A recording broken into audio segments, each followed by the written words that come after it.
Ahora sí escriban. Ahora sí lo escribimos para que quede ahí constancia de su asistencia. Correcto, eso es. Nombre y apellido suficiente. Bien, mis hermanos. Mientras usted está haciendo eso, escribe en el chat el nombre y el apellido. Vamos a dar inicio, ¿ya? Vamos a dar gracias a Dios. Así que inclinemos nuestro rostro, vamos a orar.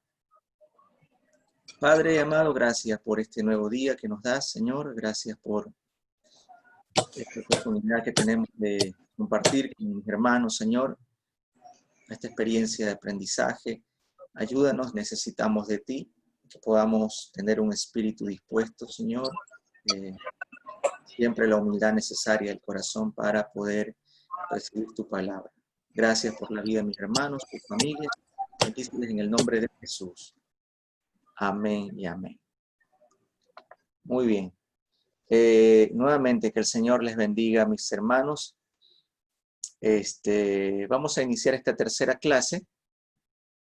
La semana pasada estuvimos conversando acerca de las fuentes de autoridad de la ética. Hablamos acerca de que una de las fuentes de la autoridad de la ética era la palabra de Dios, indiscutiblemente. Hablamos de una ética cristiana, entonces la palabra de Dios debe ser fundamento, parte importante. Hablamos también de la conciencia, la razón, hablamos del Espíritu Santo, que también es importante en esos momentos, sobre todo en los cuales no encontramos quizás una dirección más allá de nuestro entendimiento, y decíamos que la palabra de Dios tiene ese origen divino, espiritual, y es ahí donde el Espíritu Santo viene y nos ayuda en esa reflexión. También terminamos hablando de las tradiciones ahí, quizás nos faltó un poco más de tiempo, y quizás aclarar o hacer énfasis que no es que sean malas las tradiciones, esa no era la idea del ejercicio que hicimos, definitivamente no, sino que podamos nosotros reflexionar críticamente y desde la ética, qué tradiciones de las cuales nosotros aún conservamos son valederas, son pertinentes. Quizás deberíamos, en otro tiempo eran pertinentes, eran útiles y quizás ya no. O la idea era reflexionar de dónde se provienen esas tradiciones, si netamente eran costumbres humanas o tenían algún fundamento en alguna de las fuentes de autoridad que habíamos estudiado. Entonces, más era eso, ¿no? Reflexionar sobre las tradiciones eclesiásticas y aún personales que también nosotros podríamos tener, prácticas que son producto de costumbres y tradiciones que no necesariamente son pertinentes en este tiempo. Entonces, ese ejercicio era valedero. Hoy, espero que no hayan tenido ningún problema con las lecturas de esta semana, ni con el trabajo. En todo caso, creo que la mayoría pudo hacerlo. Así que les felicito y les animo que sigamos así. Hoy vamos a hablar el tema, vamos a adentrarnos en el tema de la ética desde la perspectiva de Cristo y la perspectiva de Jesús. Estamos hablando de una ética y sensibilidad, así le hemos puesto como parte del tema, y también discutir un poco sobre el cumplimiento del deber versus el amor. Vamos a estar dialogando sobre esos temas, ¿no? Entonces, va a haber un espacio para observar algunas diapositivas y asimismo vamos a tener un espacio para trabajar. Al final, quizás faltando, la verdad que el tema es muy amplio, no sé si lo abarquemos todo hoy y quede algo inconcluso para la siguiente semana, dependiendo cómo esté la dinámica hoy, qué tan animados estén hoy, qué tan colaborativos y participativos estén hoy, que eso obviamente enriquece la clase. Depende de eso, a ver si nos extendemos un poquito más hasta la otra, con este tema hasta el otro sábado, ¿no? Quizás. Vamos a ver cómo nos Pastor, va. una preguntita. En lo que nos va a dar hoy, ¿en qué capítulo o en qué parte está eso? Estamos en la semana 3. Semana 3, pero del libro, ¿en qué parte está del libro? Ya, en la semana 3, hoy esta semana toca la lectura de otro libro. ¿No es Bases Bíblicas de la Ética? No, por esta semana ese libro lo dejamos ahí a un ladito y nos vamos a concentrar en otro de los libros que está ahí en... Ética Ministerial. No, es el de José María Castillo. Ay, yo estoy perdida en eso, Dios mío.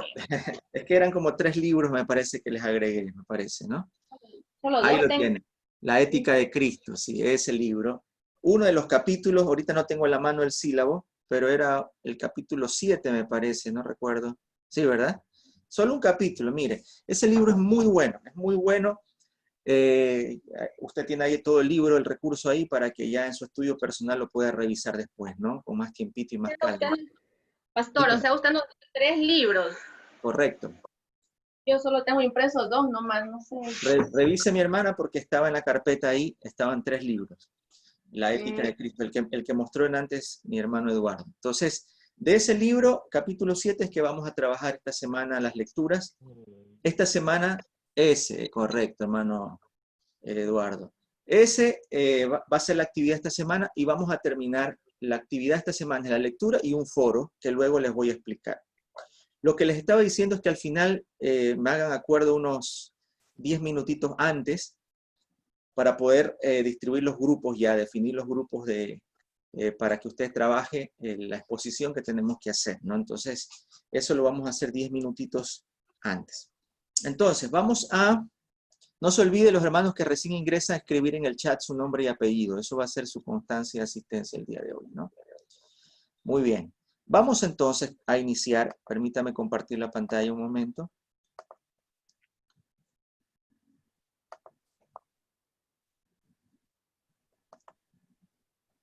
Ok, estamos ahí. ¿Cómo me dijo que se llama el libro, pastor? La ética de Cristo. Ya. Pastor, disculpe, Dígame. Brian tiene problemas al ingresar, me está indicando, ¿Qué por le si sucede? acaso. No sé, dice que no puede ingresar por medio del link. De verdad, entonces... ¿Qué me pidió contraseña? Yo tuve que poner la contraseña para poder ingresar. Ahí en el enlace hay una contraseña, dígale, que tiene que Claro, ingresar. claro. Ahí le han instruido bien ahí en el grupo de WhatsApp. Esperemos Ya que... está Ahí entrando, viene, ya ahí está viene. entrando. Sí, Ahí ya viene, me ya. escribió que está entrando, pastor. Sí, ya viene. Ok. Muy bien, hermanos. Entonces vamos a iniciar recordándoles a los hermanos que en el chat puedan poner su nombre y apellido. Y estamos ahora sí 18 personas que son, creo yo, las que teníamos en lista, me parece. No sé si había alguien más. Vamos a conversar, mis hermanos, sobre ética y sensibilidad. Y hacemos énfasis que vamos a reflexionar desde la ética de Jesús. Este curso es ética ministerial, pero se fundamenta obviamente en la ética cristiana. Ya hemos abordado la ética de una forma general, luego la semana pasada nos instruimos en los fundamentos teológicos y bíblicos de la ética, y esta semana vamos ya a adentrarnos en lo que es la ética de Jesús. Entonces, comencemos, mis hermanos, y partimos de esta introducción. Definitivamente sí, es lo que hemos estado conversando. Todos tenemos una ética, consciente o inconsciente. Son reglas, una reflexión sobre las reglas y normas que hemos adquirido desde niños, según nuestro contexto familiar y social, ¿no? Hasta incluso religioso. Todos tenemos una manera de interpretar la realidad y la vida, es a lo que se le llama cosmovisión. Todos tenemos esos lentes de la cosmovisión y cada uno los interpreta desde su contexto y desde su realidad, eso es innegable. Asimismo, todos tenemos estándares de lo que es bueno y lo que es malo, y eso está influenciado por nuestra familia, la educación, la cultura, los medios de comunicación, etc. Y eso también es una realidad. Cada uno de nosotros reflexionamos éticamente, ¿sí? Más allá de la discusión si tiene una fundamentación religiosa o cristiana, toda persona fundamenta lo que ha aprendido y cómo ha sido influenciado por su familia, la educación, la cultura, etc., ¿no? Ahora, quiero que, a ver, por favor, hermano Washington, ayúdame leyendo esa pregunta con las respectivas respuestas. Dice, ¿qué es lo que motiva tus decisiones? Nuestras decisiones, comportamiento, está muy frecuentemente motivado por el temor o por el amor. Dice, dos personas diferentes pueden actuar exactamente igual, pero motivados por algo completamente distinto. Por lo general, si es el temor lo que nos mueve a actuar, podremos darnos cuenta que es la culpa cumplir la regla para no ser rechazado lo que nos motiva. Déjeme un buen ratito. Por otro lado, si es el amor lo que nos motiva, entonces nos daremos cuenta que actuaremos por convicción y no únicamente por deber. Así es, mis hermanos. Todo ser humano, toda persona, indistintamente de la edad que tenga, actúa, hace lo que hace producto de una motivación. Y hay dos motivaciones generales, ¿sí? Hay dos motivaciones generales. La una es la motivación del amor y la otra es la motivación del temor. Es lo que vamos a estar reflexionando. Es así, todo lo hacemos motivados por el temor y motivados por el amor. Incluso poniendo algo tan espiritual y tan sencillo, nuestra relación con Dios. Hay gente que puede estar relacionándose con Dios solamente motivada por el temor. Y yo creo que definitivamente el temor mueve a muchas personas. Somos una sociedad fundada por el temor. Usted escucha noticias y todo tiene que ver con el temor. Miedo a salir, miedo a que le roben, miedo a que le hagan algo, miedo a irse al infierno, miedo a perder la salvación. Todo se da cuenta que gira alrededor muchas veces de esa motivación que es el temor. Pero esa motivación es de alguna manera impulsada por la culpa, ¿no? El hecho de haber quebrantado una norma, un principio, viene la culpa a nosotros y rápidamente ese instinto de no ser rechazado es lo que nos motiva a actuar desde chiquito. Una cosa es actuar por culpa, una cosa es actuar por cumplir la regla, otra cosa es actuar por convicción, por convicción. Vamos a seguir dialogando en esto acerca de las normas y las reglas. Ya mismo vamos a abrir un espacio para poder discutir. Primero déjeme introducir el tema. Pero tenga presente eso. Todo lo que hacemos, toda persona actúa motivada por temor o por convicción. Aún yo lo veo eso en la relación con Dios. Dicho eso, vamos a reflexionar aquí. Mire, cuando hablamos de una motivación extrínseca, son los factores externos los que nos motivan. Por eso habla de ex, está en el exterior, fuera. Factores externos que nos motivan a actuar. Por ejemplo, hay gente que hace cosas buscando la aprobación de otros. Hay gente que trabaja o hace algo producto de una recompensa económica. Se ha visto ahí en forma de broma cuando usted le dice, oye, quiero que me ayudes en algo. Y la persona le dice, ya, ¿cuánto hay? Entonces ese cuánto hay implica una motivación. Ya, ok, yo te ayudo, pero debo tener una recompensa. O porque tenemos o queremos algún privilegio extra, etc. Eso es motivaciones extrínsecas de afuera. Pero también hay motivaciones intrínsecas que vienen del interior, dentro, que son convicciones internas.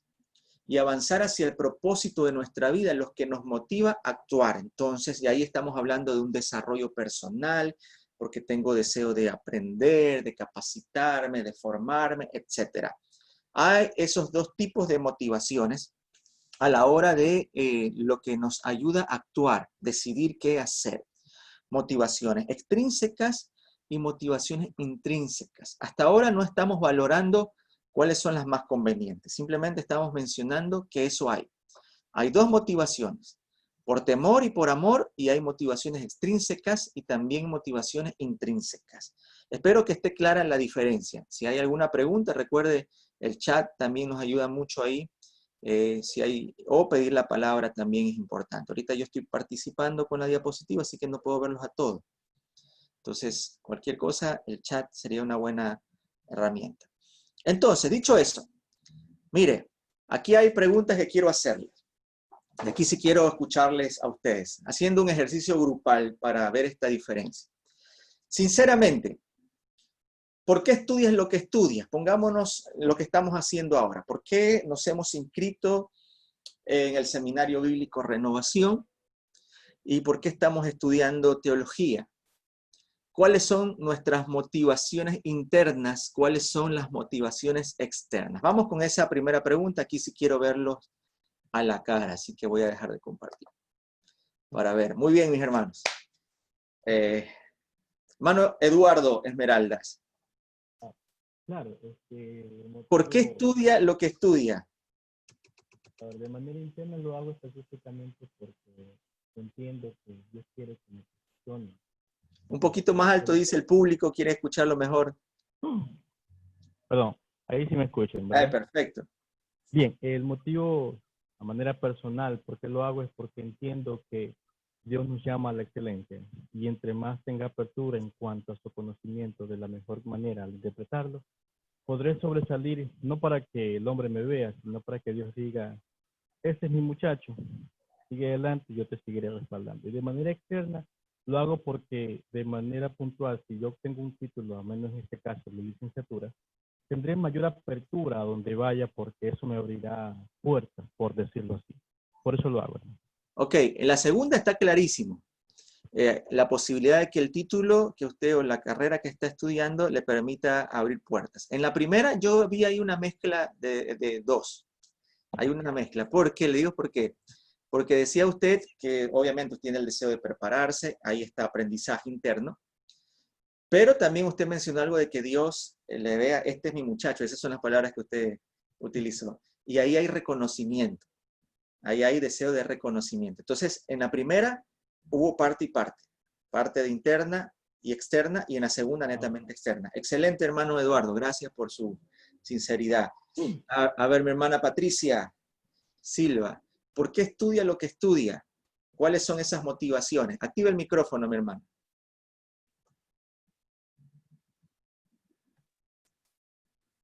Ya. Hola. Le escuchamos. Sí. Bueno, a mí siempre me ha gustado la vida teológica, entonces es algo que me fascina, es algo que me encanta para poder enseñar, porque una de las grandes cosas que me gusta es enseñarle a todo mi medio ambiente, a mis hijos, a mi familia, a mis amistades. Entonces pienso que lo que uno siempre tiene que estar es en constante estudio, aprendizaje, ¿verdad? Para poder enseñar. Entonces, si nosotros aprendemos, nos preparamos, podemos enseñar, ser buenos maestros. ¿Ya? ¿Eso es interno o externo? Para mí, en Ya, forma interna, interno. exacto. Okay. Un deseo de prepararse. De ¿Y algo preparar. externo? ¿Una motivación externa? Ayudar a los demás. O sea, poder preparar a otras personas en el camino del Señor, que es algo maravilloso. O sea, prepararlos, enseñarles. Ya. Ayudar a otros. Ayudarles a otros, exacto. Porque ese es uno de los grandes principios que nosotros tenemos en nuestro caminar. O sea, ir y hacer discípulos, enseñarles a los demás. Eso es. Ok, sigo ahí percibiendo algo de interno, porque hay un deseo, ¿no? De alguna manera, ¿no? De poder ayudar, viene eso más parte de alguna condición interna. Pero me parece excelente. ¿Alguien, una persona más que voluntariamente quiera expresar? Washington y su mano? Bueno, en primer lugar, me gusta lo que estoy estudiando es porque es una promesa que se le hice a Dios hace tiempo, ¿ya? Y no la había cumplido. Entonces, quiero cumplirla, así como le dije un día a Dios, termino mi carrera secular y comienzo con la teología. Entonces, quiero cumplirla hasta que llegue hasta la licenciatura, si Dios lo permite.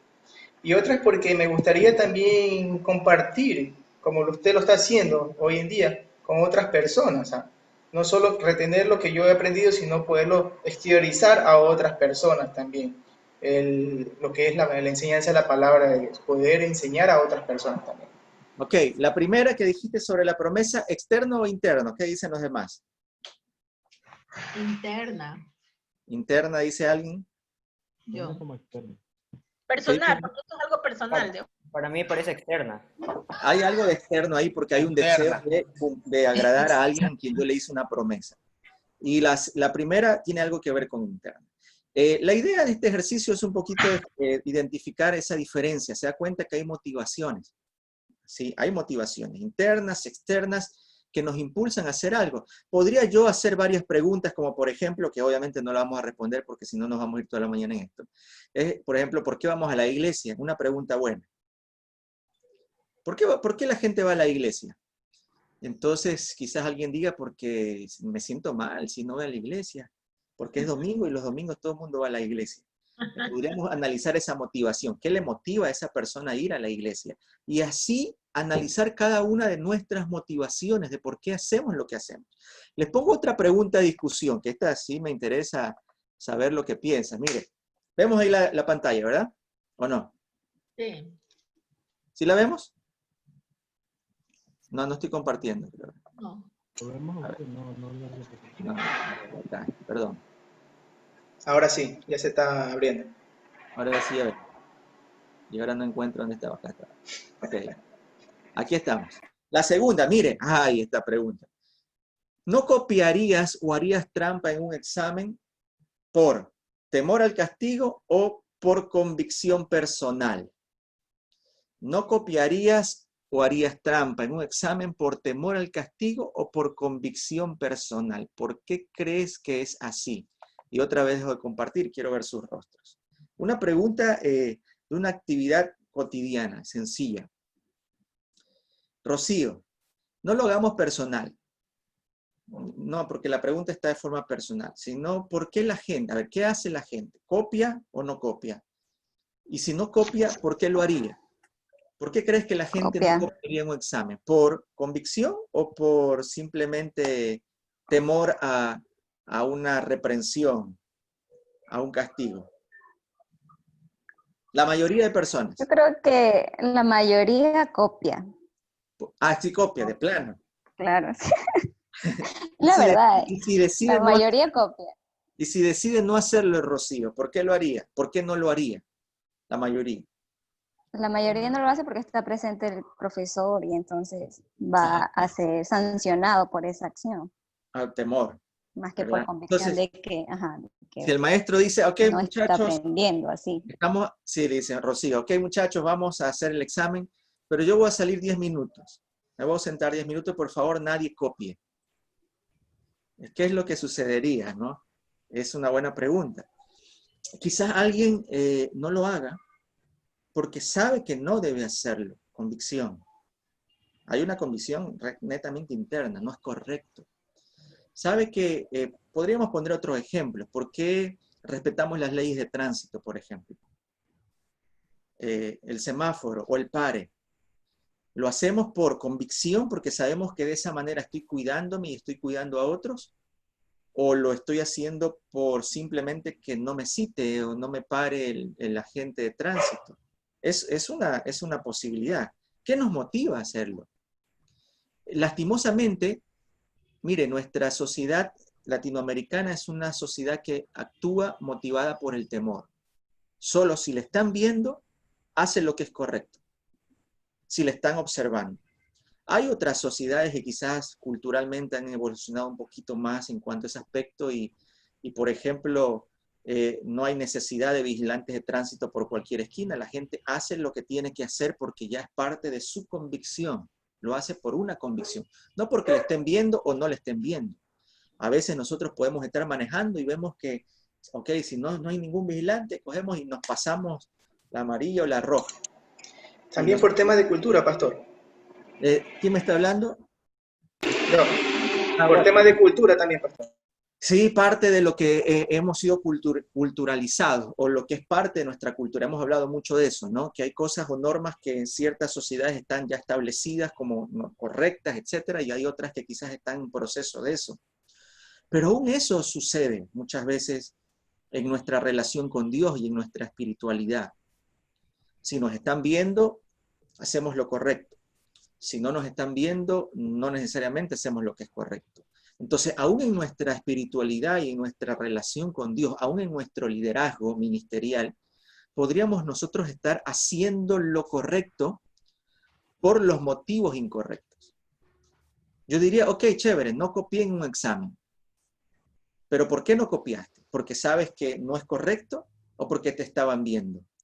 En algún momento, si lo hacemos motivados por el temor, en algún momento se va a presentar la oportunidad para que yo quebrante esa norma o esa regla. ¿Por qué? Porque lo que me motivaba era simplemente el temor. Mire que las leyes y los mandamientos, hemos dicho que de la ética se desprende la palabra de Dios. Y hay leyes y mandamientos. Hablemos solo del decálogo.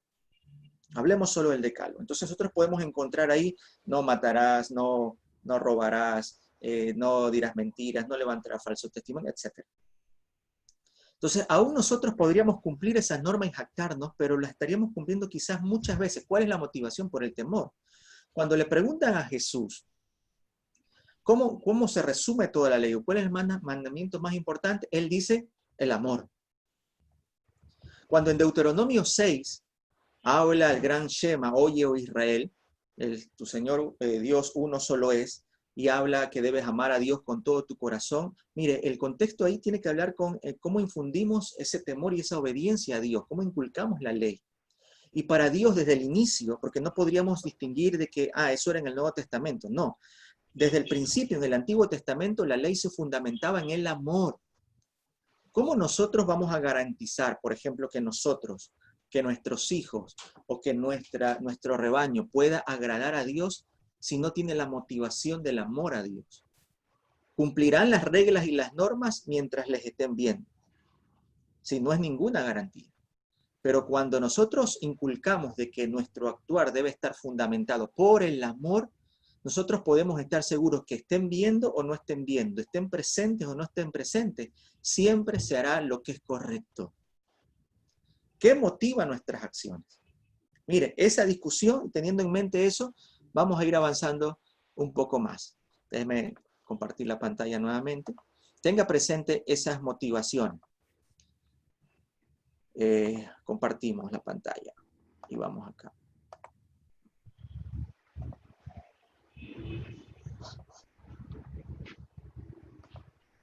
Ok, y aquí tenemos esta pregunta que también parte y es una pregunta generadora, introduciéndonos ya a la ética de Jesús.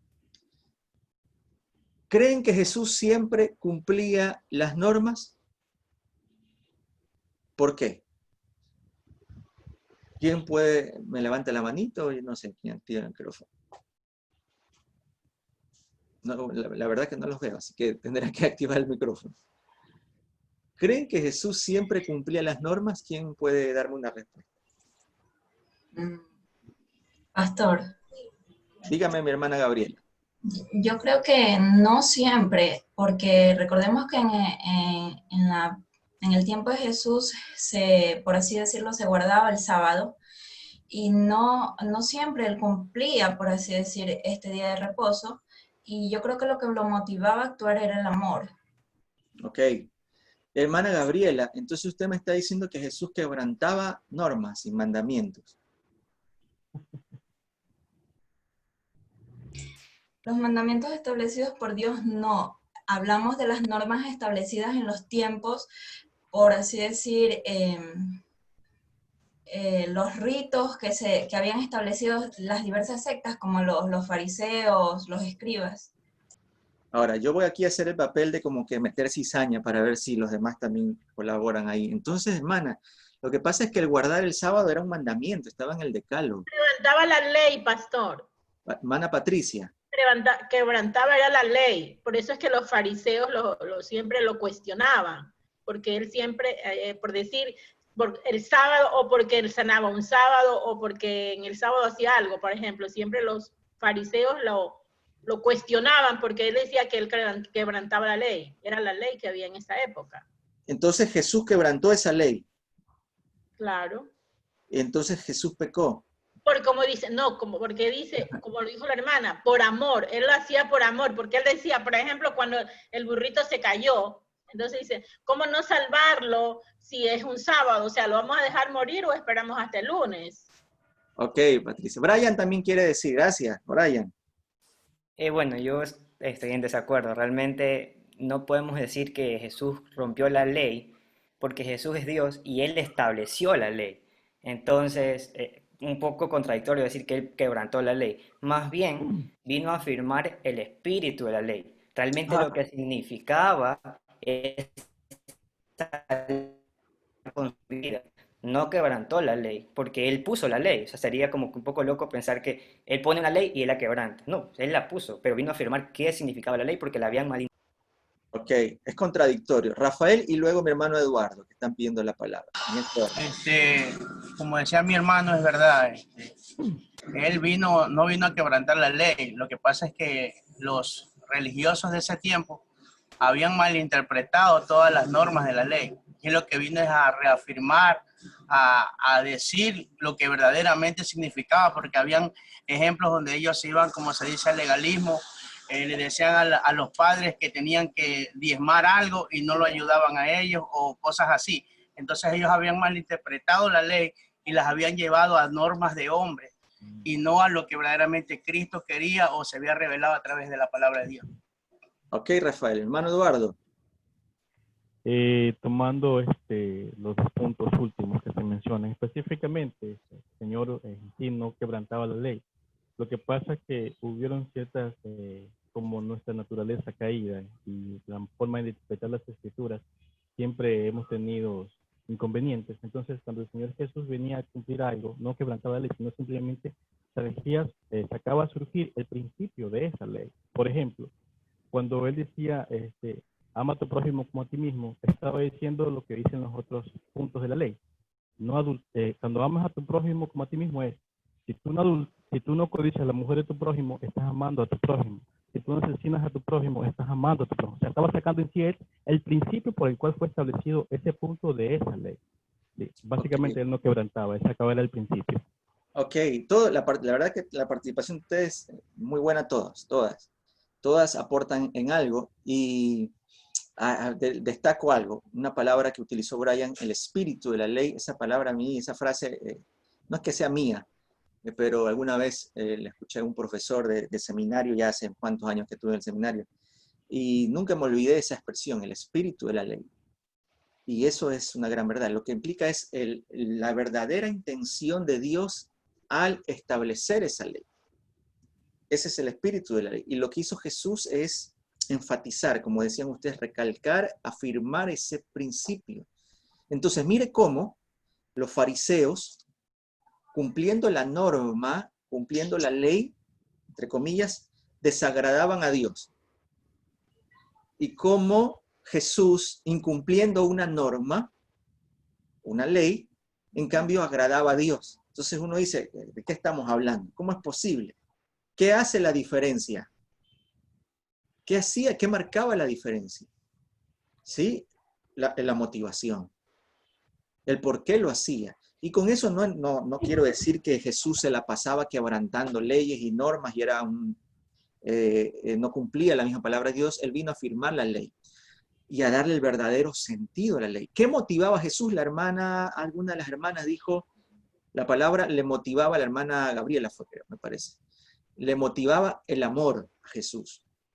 Por supuesto, si la base de la ley es el amor a Dios y el amor al prójimo, toda la ley debe ir direccionada con ese propósito. ¿Cómo era posible que algo bueno, que era la ley, así le llama Pablo, la ley es buena, la ley es santa, cómo es posible que algo como la ley se convierta en algo malo?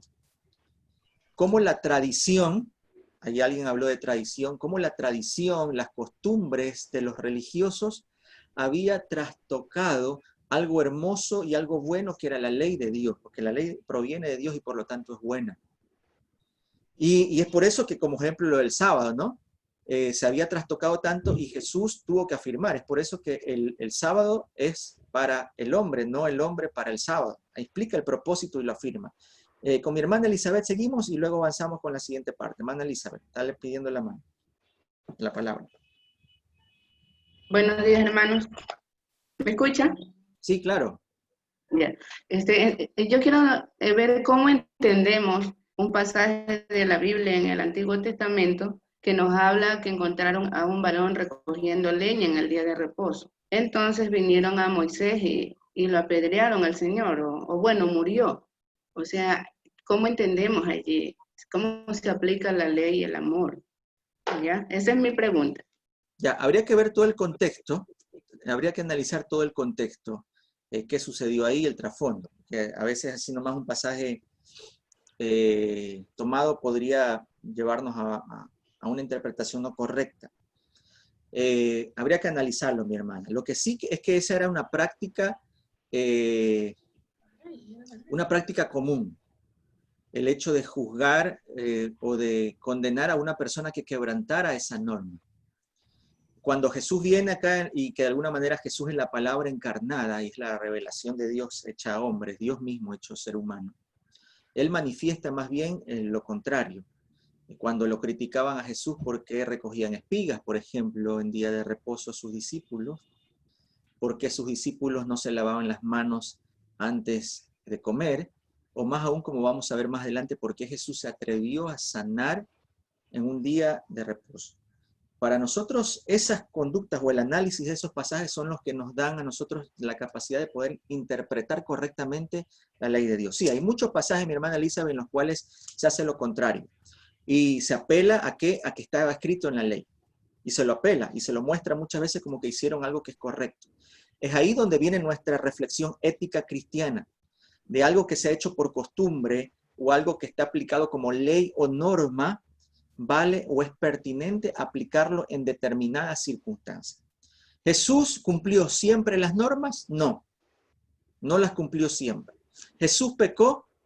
Tampoco, Jesús no pecó. ¿Qué motivó a Jesús? El amor. Y esa es la razón por la cual Jesús no pecó. Y basado en esa línea es que nosotros debemos reflexionar nuestro actuar, ¿sí? Y también nuestra ética cristiana. Esa es la invitación que les voy a hacer el día de hoy a través de algunos ejercicios que vamos a hacer. Entonces, continuemos para no quedarnos un poquito rezagados.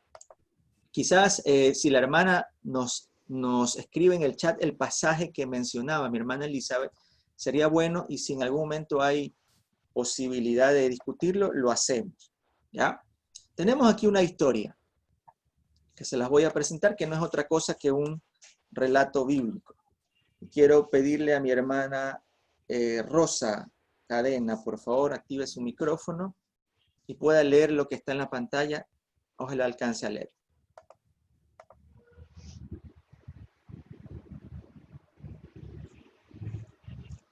¿Qué se puede hacer cuando la pantalla se hacia medios nomás? Casi no puedo mover. No se puede ver la pantalla completa. ¿No puede verla?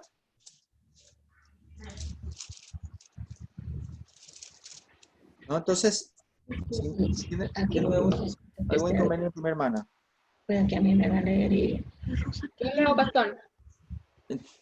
Entonces, si hay algún problemita ahí, que alguien más le ayude, por favor, leyendo lo que está ahí. Yo leo, pastor. Claro. Dice, dice una historia. Jesús volvió a entrar en la sinagoga. Allí había un hombre que tenía una mano tullida.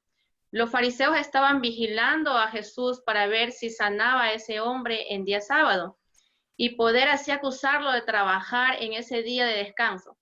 Jesús le dijo al enfermo, levántate y ponte en medio de todos. Luego les preguntó a los que estaban allí, ¿qué es correcto hacer en sábado? ¿El bien o el mal? ¿Salvar una vida o destruirla? Pero nadie le contestó. Jesús miró con enojo a los que le rodeaban y, al ver que eran muy tercos y no tenían amor, se puso muy triste. Entonces le dijo al enfermo, extiende la mano. El hombre extendió la mano y le quedó sana. Los fariseos salieron de la sinagoga y enseguida se reunieron con los partidarios del rey Herodes y juntos comenzaron a hacer planes para matar a Jesús. Ok. Pasaje muy conocido donde se pone en evidencia lo que estábamos manifestando como Jesús entre cumplir la norma o el deber y el mandamiento del amor. Ese es el dilema en el cual se manejaba la ética en los tiempos de Jesús. Y Jesús obviamente enfatizaba el amor, la religiosidad, no la religión. Yo quiero hacer énfasis ahí, porque muchas veces hablamos de religión como que religión fuera algo malo. Es más, hay una frase que se ha acuñado por mucho tiempo que dice que Jesús no es religión, sino que Jesús es una relación, o Jesús es vida. Y yo creo que hay un error de conceptos ahí. La religión en sí no es mala. La religión son las formas como el ser humano expresa su relación con Dios. Es más, si nos vamos literalmente, la palabra religión proviene de una palabra en latín religiare, que implica relación o unir, algo que estaba separado. Entonces, de alguna forma la religión es una relación, cómo el hombre se relaciona con Dios. El problema, mis hermanos, desde mi punto de vista, puede usted estar en desacuerdo, es la religiosidad, eso es otra cosa. La religiosidad es el problema. Y aquí vemos la religiosidad en todo su esplendor encarnada en los fariseos. Dice que estaban vigilando a Jesús. La religiosidad vigila. Jesús observaba. Jesús vigilaba y la motivación era distinta. Habían dos acciones. Jesús siempre observaba, pero para buscar la necesidad. Los fariseos y la religiosidad miraba y vigilaba para condenar. Buscar algo siempre de qué señalar y acusar. Esa es la religiosidad. La religiosidad enorgullece el corazón o llena de orgullo el corazón del ser humano y crea superioridad. Y déjeme decirle, amado hermano y hermana, que cualquier doctrina o creencia, credo, lo que sea, que me haga a mí creerme mayor o superior que los demás, es una doctrina que no sirve, es una creencia infructuosa, inútil, estéril. Si nuestra fe, nuestra creencia nos lleva a creernos superiores a los demás, esa fe es vana, no sirve para nada. Eso es religiosidad. Y ahí estaban ellos con sus trajes, sus borlas en las túnicas, etcétera, etcétera, etcétera, como ellos se describían, y observando a Jesús. Jesús los confronta, ¿no? Porque vio a un hombre que estaba enfermo y le hace la pregunta, ¿qué es correcto hacer en sábado? ¿El bien o el mal? ¿Salvar una vida o destruirla? La motivación ahí, ¿sí? ¿Qué es correcto?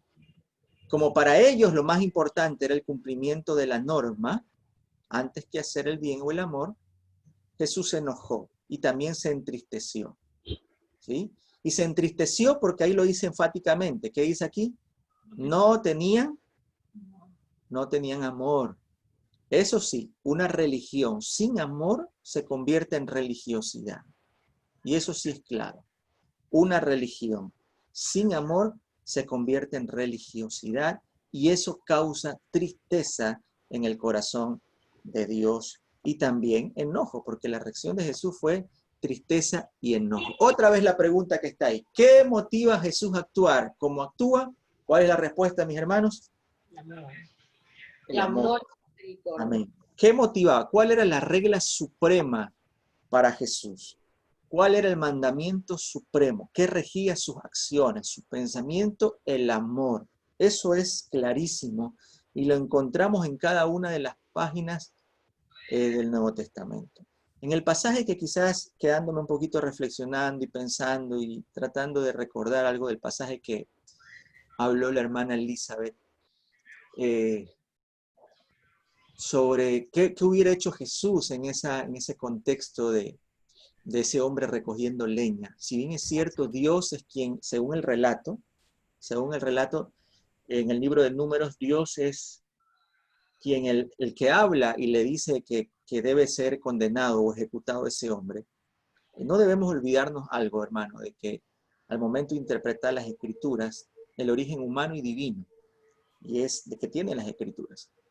Y que también hay un deseo del autor del libro de Números de enfatizar el cumplimiento de la ley, y en su forma como él relataba el acontecimiento, obviamente quería dejar marcado de que la ley era importante en el contexto del libro de Números que escribe y desarrolla esa historia. Sin embargo, cuando vemos cómo Dios actúa en el Nuevo Testamento, motivado por el amor en el caso de Jesús, mire que la historia es totalmente diferente. Y así de diferente debe ser la forma en cómo nosotros reflexionamos las normas, tradiciones, leyes que están aplicadas. Significa que si en algún momento el amor me lleva a mí a incumplir una norma o una ley, eso es un dilema ético. Cumplir la norma o la ley, o desobedecerla por causa del amor, mire, ¿qué respuesta nosotros tendríamos el día de hoy? Si nosotros nos encontráramos en ese dilema que estaba Jesús, entre cumplir la norma y el deber, o desobedecerla, o seguir el amor, ¿qué actuamos? ¿Cómo actúa la iglesia hoy? ¿Estaríamos del lado de los fariseos que estaban vigilando que se cumpla? A veces la iglesia piensa que tiene un rol de juez, de juzgador, que se cumpla la ley. Somos celosos, decimos, de la sana doctrina y de la ley, de la norma, y queremos que se cumpla. Vigilantes, nos actamos, ¿verdad? De eso, mis hermanos, ¿verdad? ¿O realmente Jesús tenía esa actitud? ¿O quién tenía esa actitud? Mire, para Jesús la meta suprema es el amor a los demás, no el cumplimiento de la norma. Mire, ¿cuántos dicen amén a eso? y hablábamos la semana pasada de tradiciones. Hablábamos de tradiciones, de prácticas, de las prácticas que tenemos hoy. Que repito, mi idea no es juzgar lo tradicional. Yo creo que las tradiciones son parte de la cultura, parte de nuestra fe, y hay tradiciones que son buenas. Pero hay otras tradiciones que tienen que ser repensadas y reflexionadas de manera ética y basada en la ética de la sensibilidad y de Jesús. ¿Cuáles de esas prácticas, por cumplir nosotros como iglesia, esas tradiciones, esas normas o esas prácticas, que nos están llevando a caer en esa religiosidad? De decir, no, yo prefiero cumplir la norma y la ley antes que ceder por algún tipo de situación que amerite. Deberíamos cuestionar aquellas prácticas y normas que se impongan a lo que es la meta suprema, que es el amor. ¿Sí? Entonces, ese es el ejercicio. Brian, estás pidiendo la palabra. Es que se me venía, mientras usted hablaba, pastor, se me venía a mi mente un episodio de Jesús, precisamente, en donde lo relacionaba con la motivación y que, bueno, incluso hasta para que se cumpla un poco la ley o para corregir, Jesús tenía la motivación del amor. Y me acuerdo cuando entra al templo a corregir a los mercaderes, a sacarlos todos del templo, con una forma bien radical, por decirlo así, a todos esos mercaderes que estaban comerciando en el templo. Inclusive para hacer eso, la motivación tuvo que ser el amor, porque si no hubiese caído en el legalismo. O sea, vemos ese episodio, pero no era un episodio, por decirlo así, de legalismo, sino de amor a las cosas del reino de Dios. Y hasta para eso el motivo era el amor, sino que era expresado de otra manera, con enojo, con bastante, no sé, radicalidad, porque me viene a mi mente ese episodio hablando del tema de la ética. O sea, también vimos a un Jesús así, un Jesús un poco enojado, sacando a los mercaderes del templo. Un poco no, estaba muy enojado, Brian. Es más, y ese relato está en alguno de los evangelios, y Juan es el único que habla de un látigo. El evangelio de Juan es el único que habla de un látigo. Los otros evangelios no mencionan el látigo. Juan por alguna razón lo menciona. Y menciona que lo sacó a latigazos. Y alguien podría decir, Brian, que no, que ahí vemos a un Jesús no amoroso. Pero cuando uno analiza todo el contexto, y también viene a mi mente lo que dices, ¿qué es lo que le enojaba a Jesús? Y sabe que se ve el resultado, que cuando ya limpia el templo, por decirlo de esa manera, dice, me parece que es el mismo Juan, no recuerdo ahorita, hablo de memoria, que luego de eso los enfermos, los niños, los ancianos, los necesitados pudieron acercarse. O sea, realmente el enojo de Dios es porque al hacer todo eso, que habían convertido en un mercado, de alguna manera, impedían en parte que aquellos que realmente querían acercarse a Dios con devoción no pudieran hacerlo. Entonces, aún cuando Jesús muestra esa conducta que uno diría, eso es contrario al amor, no, lo estaba haciendo, como dice Brian, por amor a Dios, por ese celo de alguna manera, hablando, si podríamos utilizar una palabra que hay, por esa devoción y ese fervor a Dios, pero también amor a los que necesitaban, porque esos necesitados no podían ir al templo, porque eso era un mercado. O sea, no podían. En uno de los evangelios me parece que es Juan mismo. Entonces sí, Brian, aún esos episodios que pueden ser cuestionables para Jesús, que puede tomar la gente para señalarlo, Jesús lo hizo por amor. Y es correcta tu reflexión. Lo hizo por amor a aquellos que no podían acercarse. Y cuando hablamos de celo, mire, porque a veces decimos el celo es una obra de la carne, ¿verdad? O no, las mujeres dicen que a veces es un don de Dios. No, no es don de Dios, es... No, los hombres también son celosos, y hay muchos hombres celosos, pero a diferencia de los celos humanos con los celos de Dios, es que el celo humano es producto de la inseguridad, y viene producto también del egoísmo. Está el yo en el centro. En el caso de Jesús, que muestra ese celo por la casa de Dios, es un celo por los demás, por lo que a los otros le estaba pasando, porque estaban siendo perjudicados, no era por él, no era algo egoísta, era algo producto del amor. Entonces el amor es contrario al ego, ¿sí? Al yo. El yo produce orgullo y obviamente lleva al odio. En cambio, el amor piensa en los demás, es sensible, es compasivo. Y eso guiaba a nuestro Señor Jesucristo. Por eso Él se atrevía a quebrantar norma y se exponía. Hermano, lo que Jesús estaba haciendo ahí, era revolucionario, hermano. Era una revolución lo que Jesús estaba haciendo ahí. Quizás no alcanzamos a comprender la magnitud de lo que hacía Jesús en sanar a un enfermo en día sábado. se exponía. Ya vimos lo que la hermana Elizabeth mencionó. Por recoger leña, un hombre quería ser, lo ejecutaban. Y acá, por sanar o permitir que los discípulos recojan espigas, se exponía a ser ejecutado. Sin embargo, para Jesús lo más importante era el amor antes que el cumplimiento de la norma. ¿Alguna reflexión antes de continuar? Si hay algo más, estamos 10:24. ¿Ok? ¿No?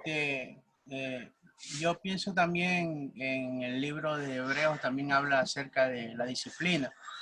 Y la disciplina es parte del amor de Dios. O sea, Dios a veces disciplina al creyente porque lo ama, para que no se desvíe de la voluntad de Dios.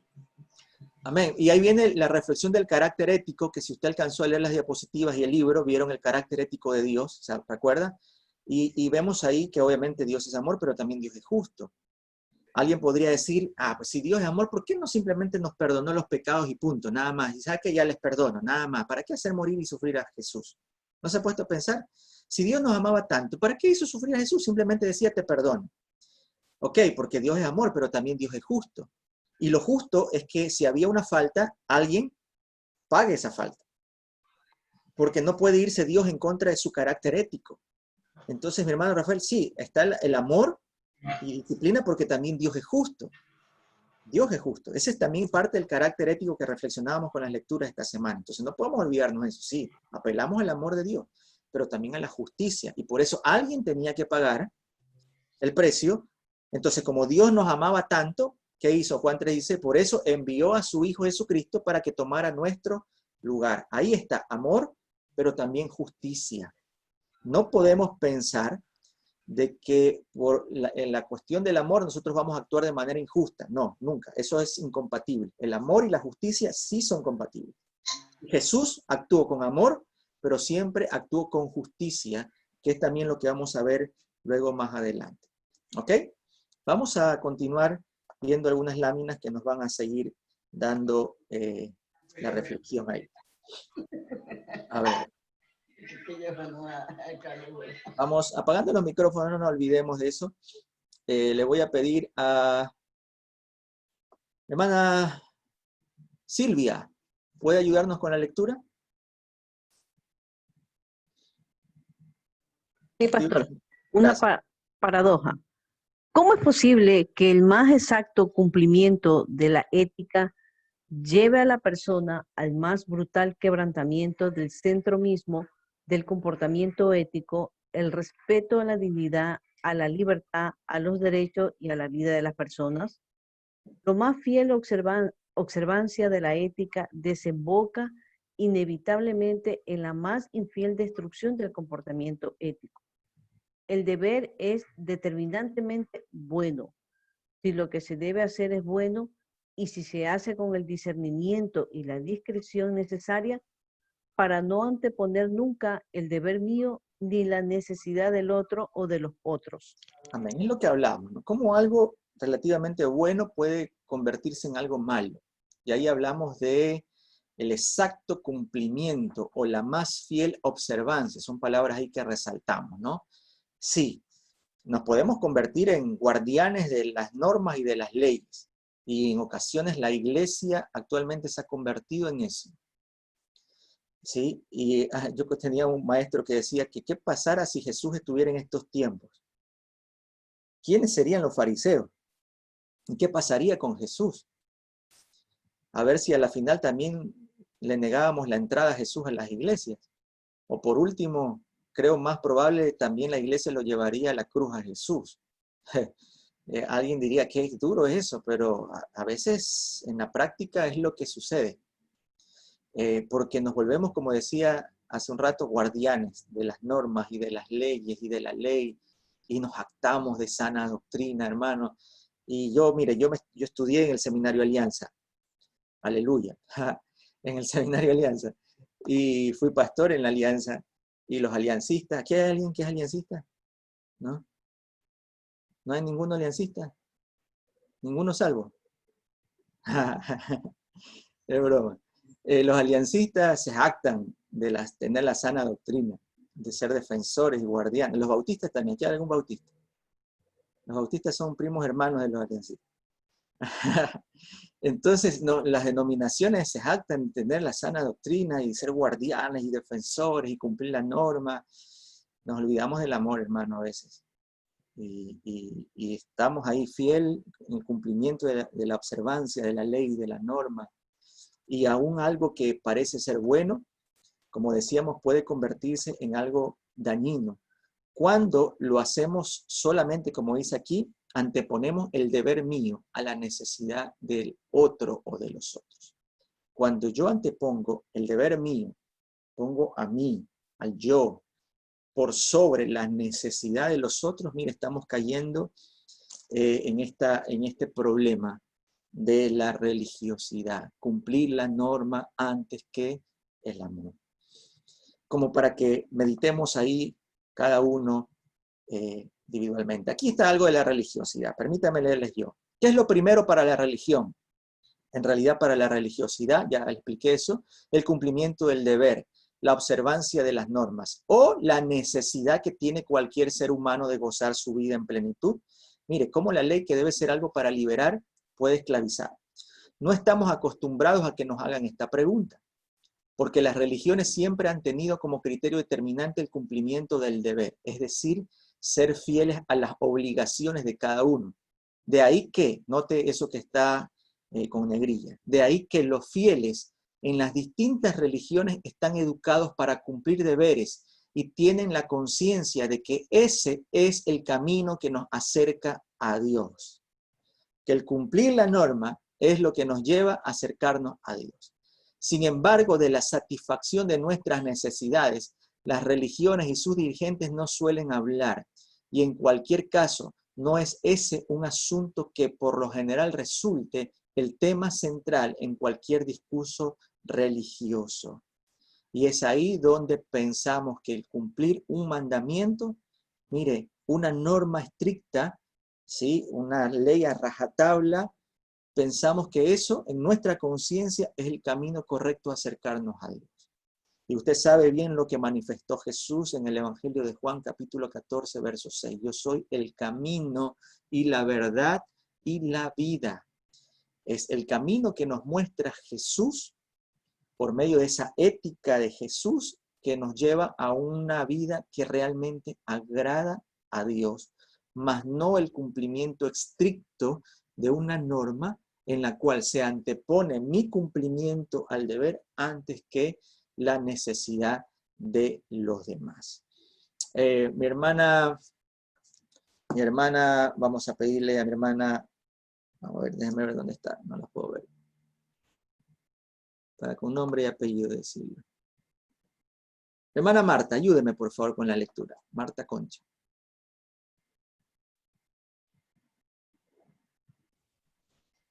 Jesús se comportó de tal manera que para él fue más decisivo satisfacer las necesidades de los demás que cumplir sus propios deberes, incluido el deber de obedecer en condiciones en las que él veía que no debía someterse a mandatos que se anteponían a la vida, a la integridad y a la felicidad de las personas. ¿Se da cuenta? Eso es reflexión ética. Eso es de lo que tomamos de la primera clase. Eso es reflexión ética. Jesús evaluaba lo que estaba establecido. Y si él veía que no debía someterse a un mandato que se anteponía a la vida o a la integridad y a la felicidad de las personas, Jesús no lo cumplía. Y esa es la reflexión, debe ser la reflexión ética de la iglesia. Si hay algo que se antepone a la vida, a la integridad, a la felicidad, a la libertad de las personas, no deberíamos estar en la obligación de cumplirlo. Hay una ley o una meta suprema, una motivación mayor que es la del amor.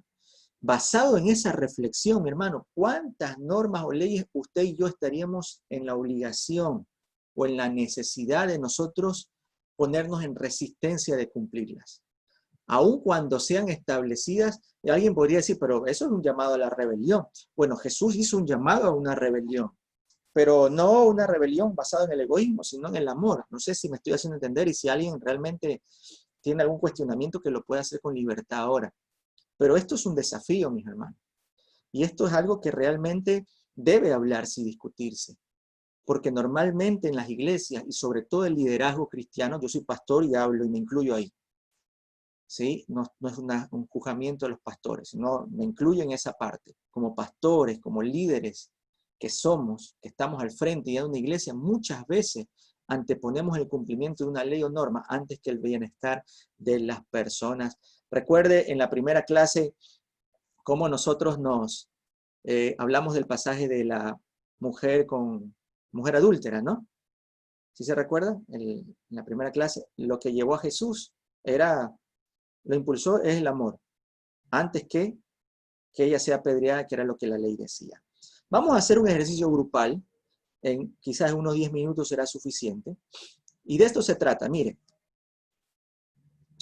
Van a leer Mateo 23, 15 minutos quizás, y van a discutir el pasaje a la luz del tema, amor versus cumplimiento de la norma, lo que estamos hablando. Van a seleccionar el o los versículos centrales y van a contextualizar qué formas de religiosidad han limitado la acción de la iglesia en nuestros tiempos. Mire qué pregunta. Vamos a leer Mateo 23, que es un pasaje que Dios libre, porque Jesús le da duro a los fariseos. ¿Sí? Y discuten ustedes el pasaje a la luz de este tema, con lo que hemos estado dialogando hoy, amor versus cumplimiento de la norma. Van a seleccionar uno o los versículos centrales que ustedes consideren necesarios y lo van a contextualizar respondiendo a la pregunta: ¿qué formas de religiosidad han limitado la acción de la iglesia en nuestros tiempos? Amén. Los voy a distribuir en grupos otra vez, como lo hicimos la semana pasada. No sé si ya tienen la captura ahí de lo que vamos a hacer. ¿Qué está? Pastor, ¿puede repetir la pregunta? La pregunta, ¿no la están viendo, no? No. Ah, partiendo de ahí. Ok, perdón, disculpen. Yo confiado en que estábamos bien. Aquí está. Ahora sí. Leer Mateo 23 y discutir el pasaje a la luz del tema amor versus cumplimiento de la norma. Van a seleccionar el o los versículos centrales y van a contextualizar qué formas de religiosidad han limitado la acción de la iglesia en nuestros tiempos. Y ahí vamos a hacer, mire, y le pido que seamos críticos, que nos incluyamos. Y cuando dice la acción de la iglesia, ahí estamos nosotros, porque no solamente discutimos la iglesia como organización, sino como organismo. Está bien como iglesia estructurada, pero también como individuos, que somos la iglesia, sobre todo la iglesia del Señor. Entonces, ¿qué formas de religiosidad han limitado la acción de la iglesia en nuestro tiempo por ese cumplimiento de la norma? Ok, está listo, ¿no? Muy bien. Entonces vamos a hacer la división de los grupos. Usted va a aceptar un mensajito como la otra vez que le va a salir ahí. Son 18, 4. Vamos a hacer, quizás para que sea más rápida la discusión, vamos a hacer en 6 salas, ¿les parece? Grupos de 3, ¿está bien?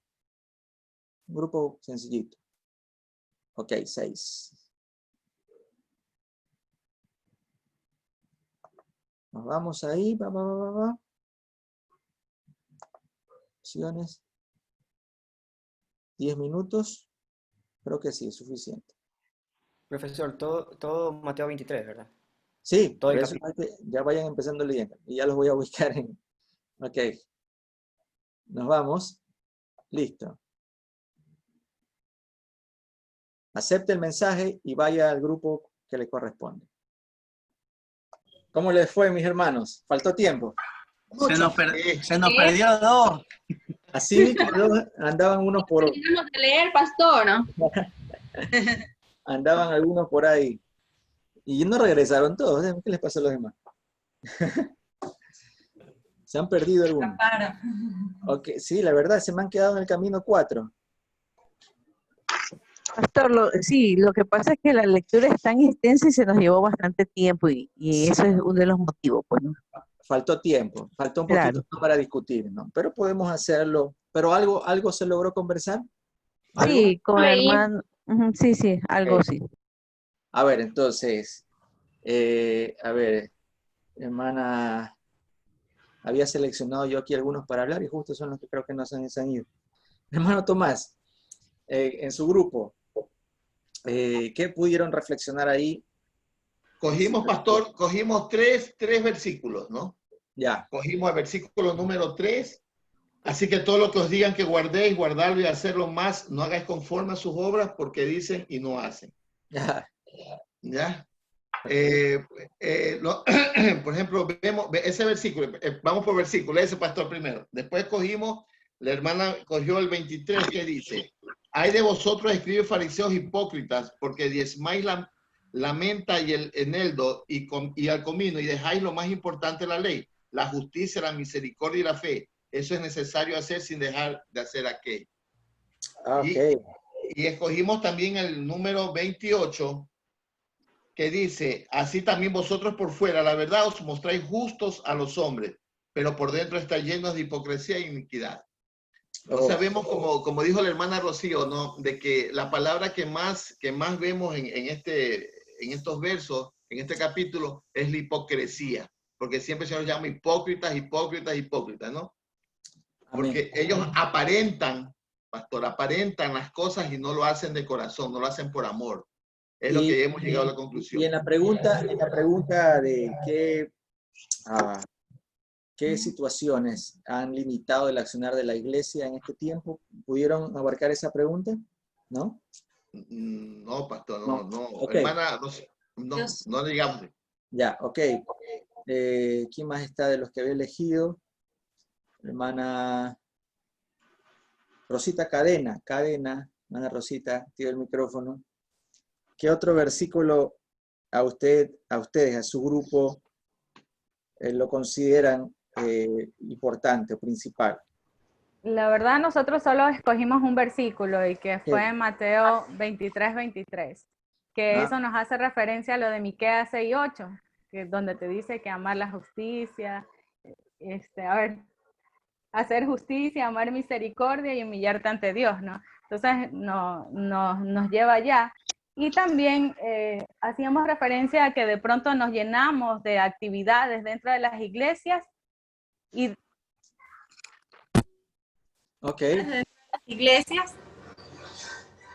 y de pronto no servimos la necesidad que está afuera, porque estamos llenos de actividades dentro de las iglesias. Podría ser una tradición. Y más o menos eso fue lo que abarcamos, porque ahí desaparecimos se le ha ido la luz a algunos de los compañeros, ¿saben? Han escrito que se les ha ido la luz, parece. Esa es la razón de algunos. A ver, mi hermana María Rizo. Sobre el versículo, un versículo que han elegido quizás diferente al de los hermanos. En realidad no elegimos en sí como versículos, sino que porque hay versículos que se toman con otros. Pero, por ejemplo, la primera cosa que vimos fue que ellos se ponían para cumplir normas y reglas, pero que ellos mismos no podían llevar. Y hablábamos sobre aquellas costumbres que ellos usaron y que ellos fueron adquiriendo, que precisamente no estaban en la ley mosaica, pero que fueron adquiriéndose por costumbre y que la convertían en ley. Entonces, pues, obviamente, pues ponían carga pesada sobre el pueblo. La otra era que la gente busca ser vistos como maestro y llevarse y ser exaltado, ¿no? Entonces, y cuando Cristo dice, pero yo soy el maestro. La siguiente que fue el enaltecerse a uno mismo y olvidarnos de la humildad. Entonces, en todos estos casos se aplica no solamente para aquel tiempo, sino cosas que están sucediendo ahora en las iglesias. Luego tenemos que que muchos pastores o muchos siervos no sirven por servir, sino porque esperan la remuneración al servicio, aunque dice la palabra que no se puede poner bozal sobre el buey que trilla. Sin embargo, muchos se guían es por la remuneración que puede tenerse, ¿no? Entonces, luego se jura o se cree que las cosas que se ven con aparente valor es lo que nosotros debemos de tener o sobre esas cosas ir y jurar, cuando nos estamos olvidando del real valor, de pronto el valor interior sobre algo, ¿no? Y luego que se mira mucho la apariencia humana o la apariencia con la que aparentemente aparentamos ser santos, pero nos estamos olvidando de ser santificados por dentro. Entonces, eso fue lo que hasta aquí llegamos medio a analizar. Ok, hermana, y doy paso a mi hermana Gabriela también, quizás para cerrar este tiempo. Yo sé que no le puedo dar, quizás falta un poquito más de tiempo para reflexionar la pregunta, ¿no? Pero hermana Gabriela, lo que hayan Amén. alcanzado. Amén. Bueno, sí, nosotros veíamos el versículo y analizábamos. Y tenemos muchos, pero uno de los que deseamos convertir es el 13. Mas hay de vosotros, escribas y fariseos hipócritas, porque cerráis el reino de los cielos delante de los hombres, pues ni entráis vosotros, ni dejáis entrar a los que están entrando.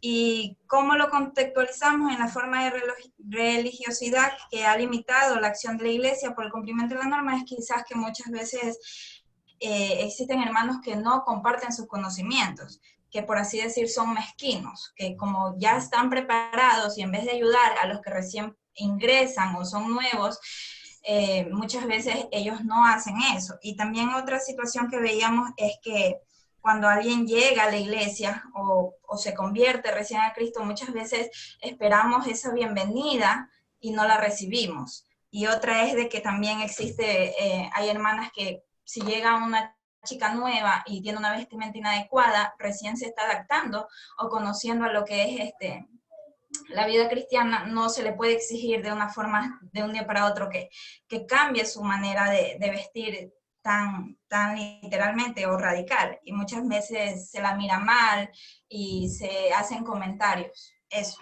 Okay, a veces tenemos estándares de lo que debería ser la santidad, ¿no?, en nuestra mente o establecidos. Y quienes no cumplen esos estándares normalmente pueden ser señalados. Hermana Marta, ¿dónde está mi hermana Marta? Acá Pastor, de nuestro grupo no nos ha llamado a nadie. Del otro grupo, ya les voy a decir. ¿Quién es el grupo suyo? Estaba yo con el hermano Eduardo y mi persona, no estábamos ahí en pantalla porque no le vi a la otra hermana, estuvo un ratito y se fue. Ya, ok. Le doy paso a mi hermana Marta y de ahí les doy la palabra a ustedes. Ok. Sí. Pastor, justamente yo fui la hermana que apareció un momento. Es que yo estaba en el grupo con Brian y se fue la luz. Parece que por todo este sector, porque Brian también se le fue la luz. Yo me estoy conectando del celular de mi esposo. Entonces, por eso, al ser nuevamente ingresada, aparecí un instante en el grupo de la hermana, pero no, permanecí en silencio para no interrumpir. Pero quiero hacer un aporte de un versículo que me llama la atención y que particularmente a mí como liderazgo juvenil pienso que me ha limitado un poco en tiempos atrás, que es el versículo 26, que hace referencia o sigue al 25 y dice: fariseo ciego, limpia primero lo de dentro del vaso y del plato para que también lo de fuera esté limpio. Y es que cuando principalmente en los ministerios o liderazgos juveniles, es bastante complejo, realmente es un dilema esta parte del exterior, porque recibimos chicos que vienen, como decía la hermana anterior, con un peinado, con una vestimenta, con unas palabras, con unas formas que pronto a lo mejor no estamos acostumbrados a manejar nosotros, ¿verdad? A veces no les hemos dado el soporte adecuado para que desde dentro se produzca en ellos las transformaciones, no las que nosotros como líderes consideramos, ¿ya? Y me vino, ¿por qué tomé este versículo rápido? Porque me vino a la mente un joven al que repetidas veces le hablé o le hice referencia a su peinado, ¿sí? Entonces, a mí misma me hizo un llamado esto. Muchas veces lo hacemos como liderazgo a diferentes niveles. Y esa es la idea, hermanos, del ejercicio que estamos realizando, ¿no? Poder reflexionar críticamente sobre aquello que tenemos por establecido como norma y quizás por nuestro afán y nuestra mentalidad de pensar que de esa forma agradamos a Dios y de cumplir lo que así debe ser, estamos dejando a un lado la compasión y el amor, ¿sí? Por eso decía hace un rato, quizás si Jesús estuviera en ese tiempo no lo dejáramos entrar, porque Jesús tenía una extravagancia en su forma de actuar, de pensar. Juan el Bautista, imagina, Juan el Bautista ni siquiera a la puerta lo vamos a entrar. Cómo se vestía, yo creo que ni se bañaba Juan el Bautista, pero era muy extravagante. Hermana Alexandra, ahora sí, de su grupo que me estaba llamando la atención, gracias por hacerlo, de que faltaba, antes de terminar. Sí, pastor, bueno, el capítulo 23 es muy extenso y da mucha enseñanza, ¿no? Para nuestras vidas del tiempo de antes. Bien, pastor, yo voy a hablar del versículo 15. Ya. me llama la atención, porque dice, ay de vosotros, escribas y fariseos hipócritas, porque recorréis mar y tierra para hacer un prosélito, y una vez hecho, lo hacéis 2 veces más hijo del infierno que de vosotros. Bueno, podemos ver, ¿no? Aquí está hablando hacia los fariseos, que esta gente recorría mar y tierra, dice la palabra de Dios aquí, ¿no? Por ganar una alma. Pero ¿cuál era el fin de ellos? No era quizás traer estas almas a la gloria de Dios o para que sean salvos, sino era más para vanagloria de esta gente, ¿no? Por eso dice aquí, ¿no? Que se les hacía más hijos del infierno que vosotros. Entonces, trayéndolo como religiosidad de este tiempo, suele pasar, pastor, que a veces nosotros invitamos gente, me incluyo quizás, se invita gente ¿para qué? Para que la iglesia esté llena, para que la gente, por ser bien vistos ante la gente, que ahí hay bastantes integrantes, pero más no, muchas de las veces se hace quizás con el fin de que realmente se acerquen más a Dios, sino por vanagloria, por ser bien vistos ante la gente que cruza por ahí, por la congregación o por la iglesia. Mi aporte, pastor. Bien, bueno. Gracias. Y ahí hay una motivación, lo que hablamos. ¿Cuál es la motivación para hacer la iglesia esa obra? Ahora, tomando el pasaje que usted hace, también podemos reflexionarlo desde este punto de vista, que nos afanamos y trabajamos tanto por liberar a las personas de cargas del pecado y todo, para traerlas a la iglesia, al contexto de iglesia, y echarle más cargas que son imposibles de cumplir, y que más bien por eso dice, se sienten más culpables estando dentro que afuera, porque hay tantas cosas que nosotros establecemos deben ser cumplidas, que, como decía Jesús a los fariseos, ni ellos mismos podían cumplirlas, que se hacían sentir más culpables adentro que afuera. Y ese es realmente pensar, ese es nuestro rol como iglesia, establecer normas, leyes. O sea, no estoy en contra de eso, y yo espero que realmente quede claro cuál es la esencia de todo lo que estamos hablando, ¿no? Sino que podamos reflexionarlas desde el punto de vista de la ética de Cristo, poniendo por sobre mis teorías, mis estructuras, mis pensamientos, lo que yo creo, pienso es correcto, el bienestar del otro. Si yo en algún momento tengo que negarme a romper un pensamiento, algo que yo lo he tenido por establecido, porque otro esté bien, mire, yo tengo que de alguna manera ceder. Es lo que hacía Jesús. Rompía moldes, estructuras. El Evangelio de Jesús rompe estructuras, y en nuestra mente hay estructuras que están elaboradas ahí de mucho tiempo, muchas de ellas buenas, tradicionales, otras quizás ya no son pertinentes ahora. Y ahí viene la reflexión nuestra de cómo nosotros estamos decidiendo, cómo estamos tratando a los demás, cuál es la motivación para lo que estamos haciendo, incluso dentro de la obra de Dios. Hemos visto cómo algo que puede ser bueno, que esté haciendo, por la motivación incorrecta puede convertirse en algo malo y nocivo.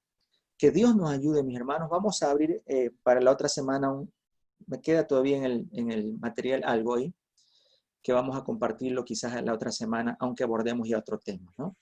Rapidito, porque ya estamos en el tiempo. Yo les he colocado en el Classroom un foro. Esta semana toca un foro. Debe leerlo muy bien. Muy bien. Hay que analizar un pasaje bíblico, hay que analizar unas frases y hay que contestar unas preguntas. ¿Cómo va a funcionar el foro? Le explico rapidito. Igual queda grabado, usted puede después acudir y repasarlo.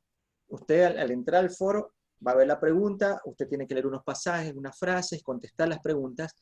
Y creo que del lado derecho se le abre un espacio para que usted pueda contestar. No en los comentarios, no donde dice comentario, sino que hay un espacio específico para que usted pueda depositar su pregunta. ¿Cómo lo vamos a hacer? Como es un foro donde vamos a intercambiar opiniones, hasta el día miércoles, escuche bien, hasta el día miércoles usted debe depositar su respuesta. Hasta el miércoles a las 23:59. Su respuesta, hasta el día miércoles. También basado en la lectura que usted va a tener, hasta el día miércoles. Y a partir del jueves y viernes, ¿sí? Usted deberá también participar comentando las respuestas de los demás. Por eso es un foro. Y debe ser por lo menos 2 compañeros a los cuales usted debe comentar. ¿Ya? Me estoy explicando.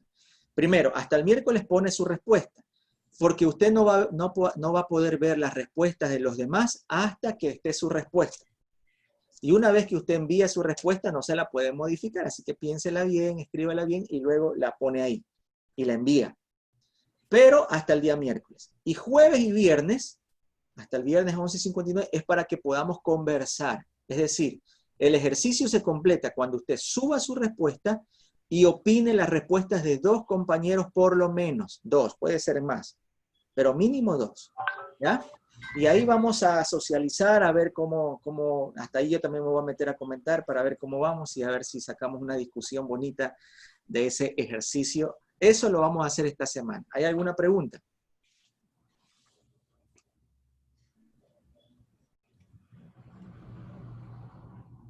¿No? Ok.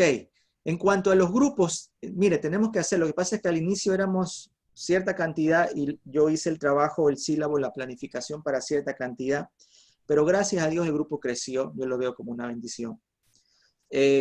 Entonces tendríamos que ser igual 4 grupos. Yo no sé si ustedes se conozcan, tengan algún tipo de afinidad o prefieren que yo elabore los grupos así de manera a mi voluntad soberana y yo les diga, estos son los grupos y ustedes se ponen de acuerdo, o ustedes quieren ponerse de acuerdo. Estamos hablando que son 18 personas y quiero 4 grupos, nada más. Estamos hablando de que serían 2 grupos de 4, sería 2 grupos de 4 y 2 grupos de 5. Así estaríamos compartidos. Entonces, ¿me lo deja mi potestad? ¿Sí? Yo decido los grupos, ok, entonces yo de aquí al día de mañana, quizás día lunes, yo en el WhatsApp o en el Classroom o en los 2 lugares voy a publicar los grupos para que ustedes comiencen a contactarse y planificar.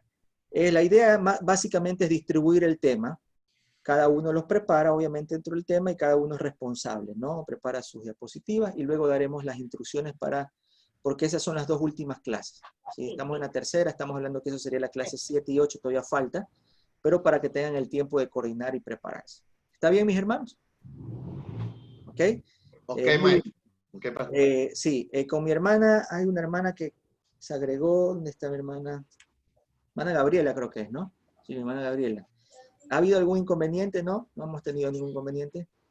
No, pastor, incluso ayer le entregué mi tarea, pero no sé Sí. si es que sí la revisó. Sí, no, bueno, todavía no he revisado nada, porque hasta ayer se recibía y de aquí ahora reviso. Le faltaría solo la actividad de la semana 1, que es un test, que es basado en las lecturas de la semana 1. Ya que eso yo tengo que enviárselo porque creo que ya estaba cerrado.